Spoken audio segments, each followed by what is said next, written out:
Greetings to everyone. I'm going to talk a little bit about reimagining the role of the diaspora. Of course, we are dealing with Jamaica.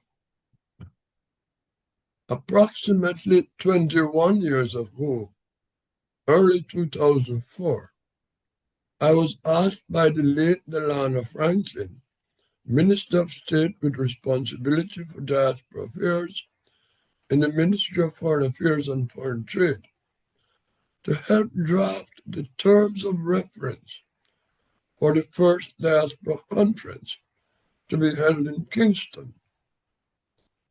Selection to attend the conference was limited to 150 delegates, chosen primarily from diaspora leaders in Canada, the United Kingdom, and the United States. Many more wanted to attend. Since that time, not only has the format of the conference been changed, but the numbers of attendees have expanded significantly. The interests of both the diaspora and the country as a whole, not just the government of the day, characterize the original focus of the conference. Most importantly, it was not the increased numbers of conference attendees, but the conference content and focus, which changed from a consultative process between the government and the diaspora on how best to engage for the development of Jamaica, but it changed to the government and the private sector telling the diaspora how to engage. Diaspora interests were largely ignored, and the conference became not just a talk shop, but a sales and marketing event on the Jamaican end. The current government, with minimal consultations, has imposed its own concept of diaspora engagement in the diaspora worldwide. The Global Jamaica Diaspora Council, hardly representative of the diaspora and effectively controlled by the government, with the foreign minister's chair of the JDUK, under no circumstances can the Global Jamaica Diaspora Council be considered an independent or representative entity. Any Jamaican who thinks otherwise is naive or living in fantasyland. The time for reimagining the role of the diaspora and its engagement with the government is long past due. But the changes required for effective engagement will not be effected by the government, at least not within the current policy framework. Meaningful and effective engagement can only be realized if the diaspora takes charge of its own destiny.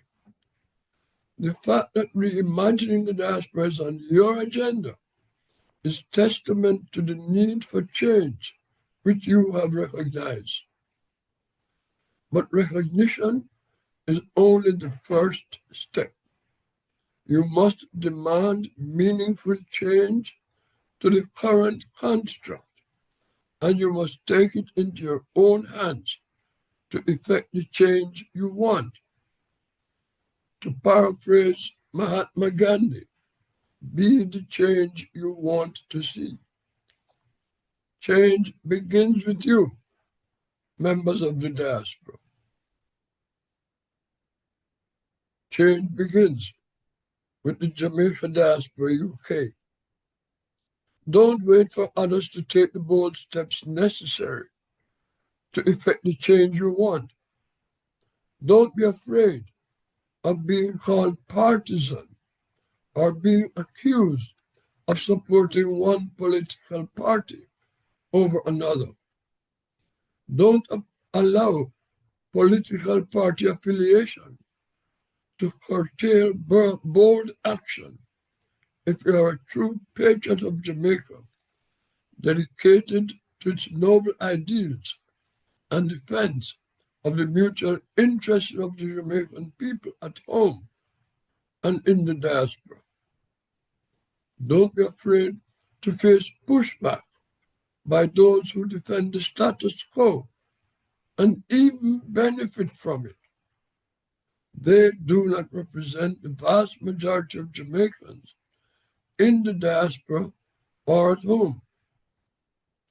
Through broad consultations across the diasporas, particularly in Canada, the United Kingdom, and the United States, you can collaboratively develop an action plan for effective engagement and change that has the support of your fellow diaspora members.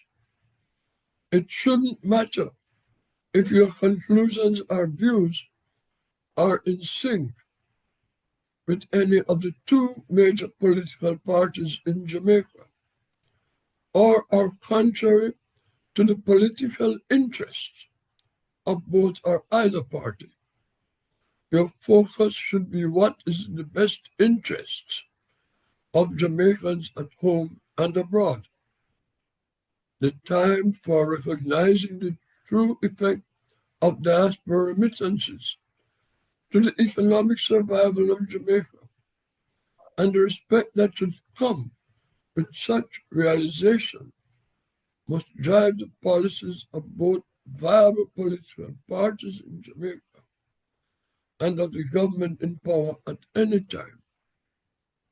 Neither should the diaspora continue to be exploited by the private sector as a market for ethnic food and money transfer services. Take note, an election will be held in Jamaica this year, and the diaspora must demand of each political party a clear enunciation of their plans and strategies for meaningful diaspora engagement. I want to suggest some of the changes which your plan should be focused on. 1. Meaningful participation in the governance of the country. This may take many different shapes or forms, but they must truly represent the desires, I would say demands, of the diaspora. Maintaining the status quo is no longer acceptable. This message must be clear, unambiguous, and unequivocal. 2. Members of the diaspora should not be discriminated against when entering Jamaica. Members of the diaspora are citizens of Jamaica and are not to be treated as foreigners. 3. Diaspora representation in the Jamaica Senate.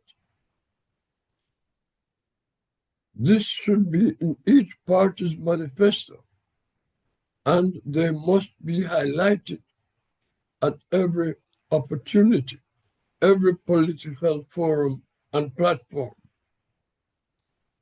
4. Appointments of Jamaican diaspora members to serve on statutory boards. This lack of representation cannot be excused by how meetings can now be conducted. Virtual meetings are now engaging at every level,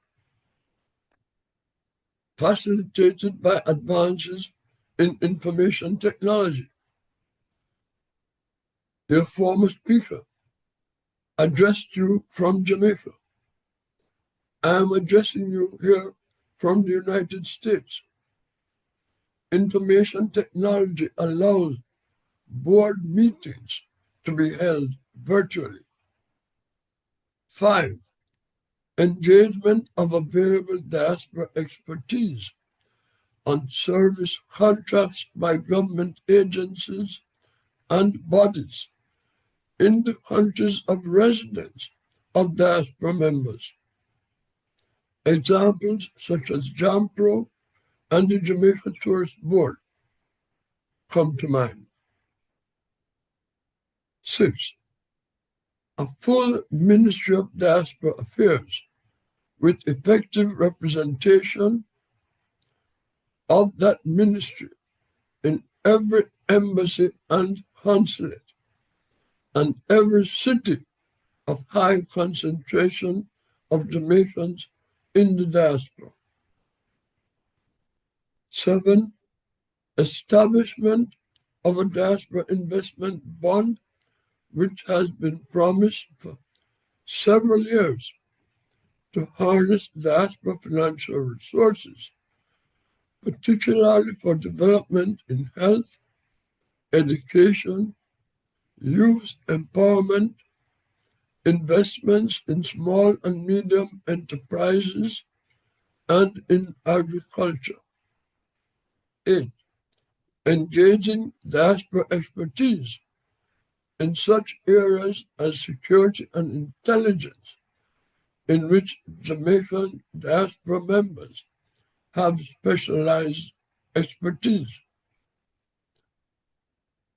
These are not exclusive areas in which we should make demands, but perhaps this primary area in which diaspora engagement can be enhanced.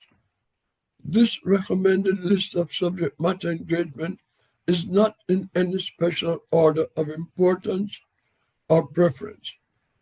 Neither are these all my own ideas. Most of these ideas are not new. We just haven't taken the next step to implement them. They just have been pursued with commitment by successive Jamaican governments and also by diaspora organizations and leadership. They're all important to achieving meaningful and effective diaspora engagement and reimagining the role of the diaspora. It requires the political will of the government to make these ideas and concepts a reality. Thank you very much for the opportunity you have given me to make these comments. So the previous speaker alluded to the crime rate as an issue in Jamaica. But for people in the diaspora, one of our concerns is that in spite of the crime rate, there's a perception that Jamaica is for sale. And currently, America and China are conducting quite a significant amount of activity in terms of real estate and generally appear to be running a number of things in Jamaica. Are you able to comment on that? Well, the reality for Jamaica has been basically down to availability of development funds. Over the past several years, most of the infrastructure, if not all of the infrastructure development, which the government seems to boast about, have come from funds being borrowed from China at very low interest rates, I must add, compared to what the prevailing rates would be on the international market. Jamaica has taken full advantage of this. At the same time, the Chinese government, as you know, basically owns all of China's private sector, including those who are engaged in the construction industry in Jamaica and elsewhere. China has taken interest in Jamaica's port in Kingston. China has access to perhaps thousands of acres of Jamaican land for development in whatever form that will take, I don't know. Chinese citizens have been migrating to Jamaica in large numbers. I don't know what the numbers are, but if you travel around Jamaica, as your previous speaker could have responded to being a more frequent visitor than I am. I was there a month and a half ago. But everywhere you look, and maybe that's a little over-exaggerated, but in unlikely places, you see small businesses being operated by Chinese who are not Jamaican Chinese, but Chinese from China, which are recent arrivals in Jamaica. You may have heard or read about the auto repair shop, which was being run just outside of Kingston by some Chinese who didn't even have work permit. The truth is, they were doing a very good job. People were lining up to have their cars and trucks repaired by them. They were efficient. They were producing at lower rates than the Jamaican mechanics were producing. So there are some upsides and there are downsides to having, and I don't want to use the word invasion of Chinese, but that influx of Chinese taking over areas where young Jamaicans should be trained and be able to earn a decent living, which would keep many of them away from crime. So while there have been some benefits from Chinese investments in Jamaica, we have to be very careful that it doesn't influence how we deal with issues on the international scene, because Jamaica's reputation could be severely tarnished. Now, to switch to the United States, and I'm not saying that we are not having partnership engagement with China, but partnership at whose advantage? With the United States, we also engage, as we do with the UK and Canada, our major partners. With the United States, however, we find that with the change of administrations in Washington, the dynamics of the partnership changes significantly.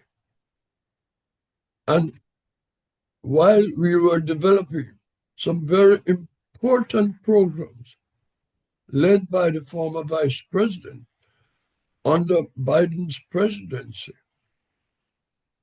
at the current moment, many of those programs are gone.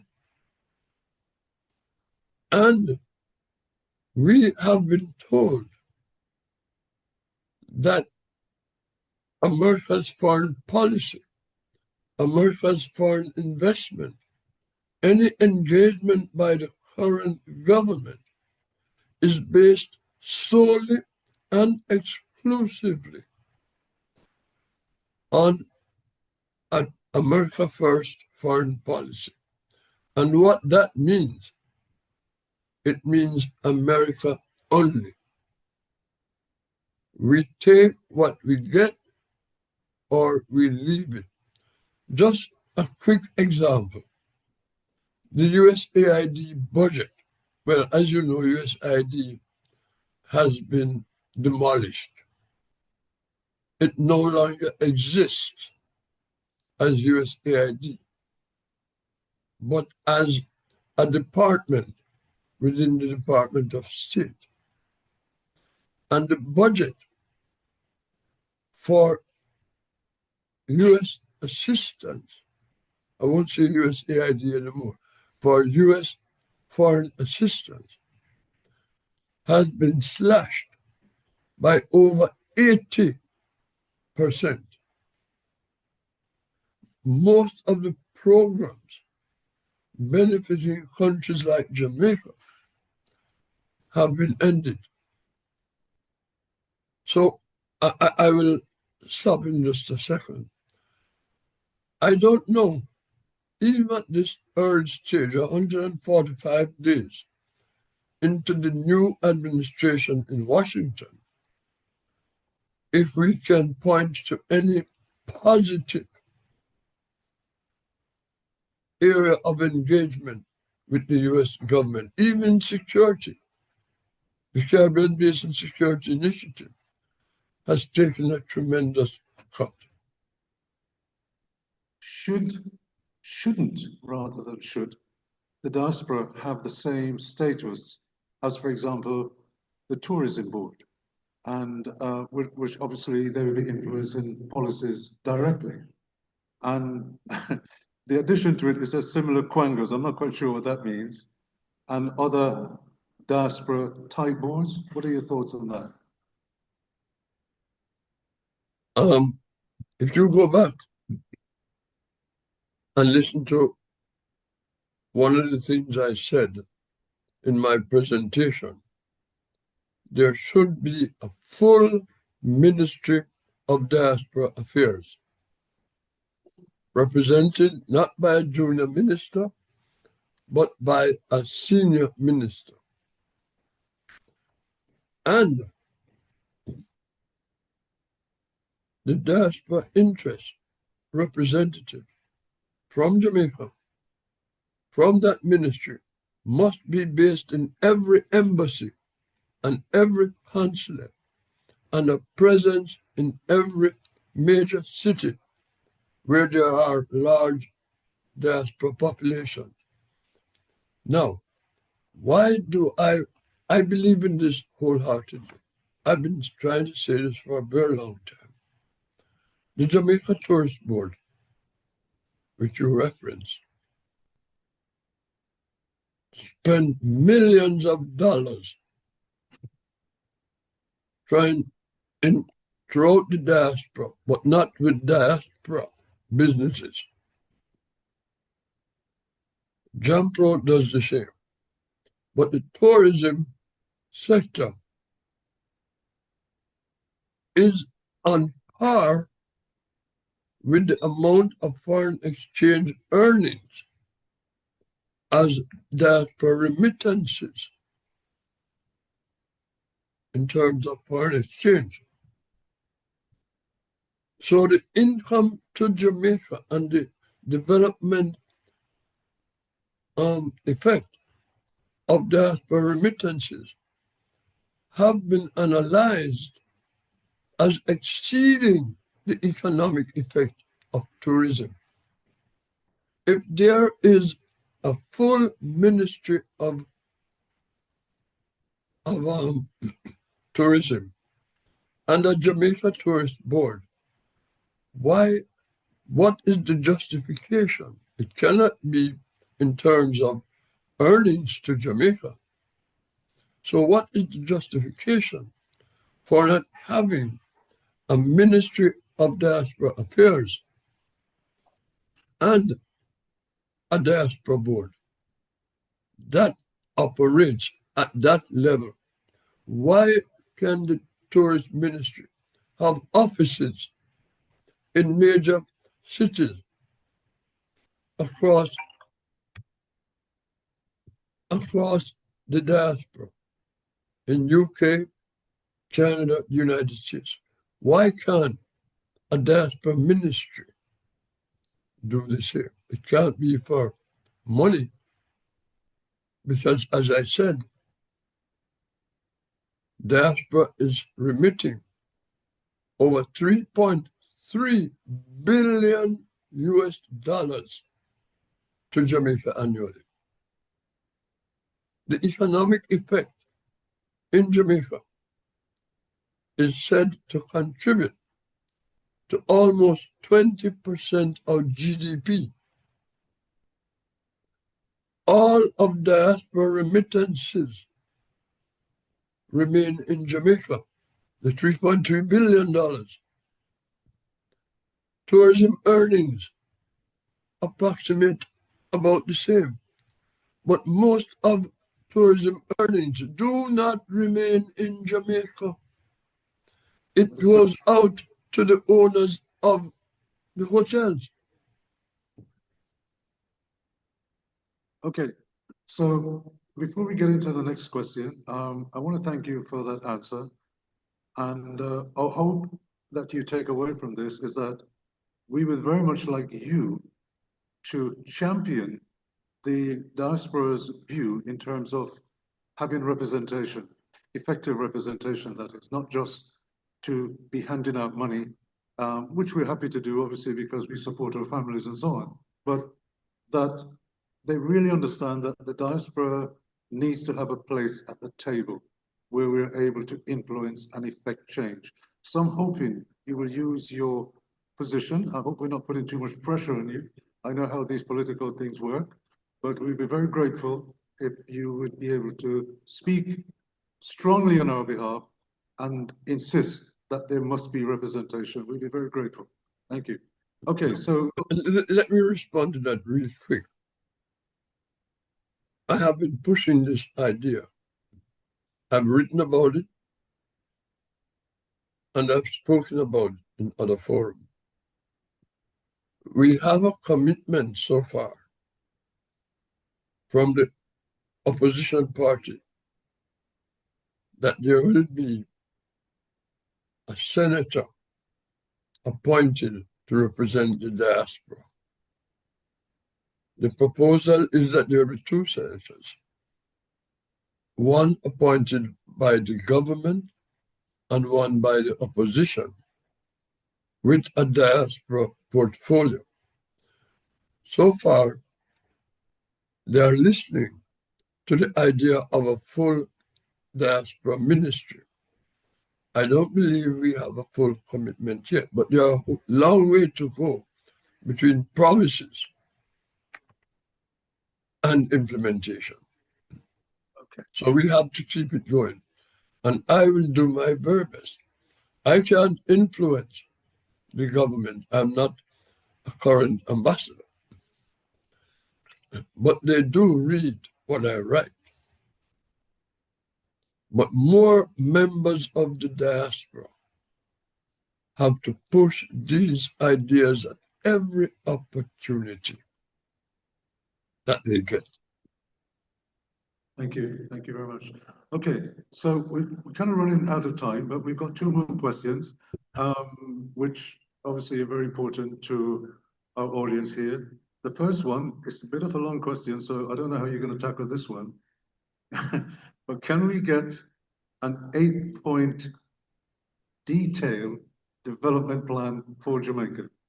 You could praise it if you like, but that was the question, so it's only fair that I ask the question on behalf of the person who asked the question. An 8-point development plan. I think economists and development experts are better able to do that. I think what we should do, and there have been a lot of studies, there have been a lot of commissions. I am not equipped personally to undertake that kind of assignment. We need to put together a group of people with the expertise, but also people who have ideas, but not necessarily a PhD behind their name,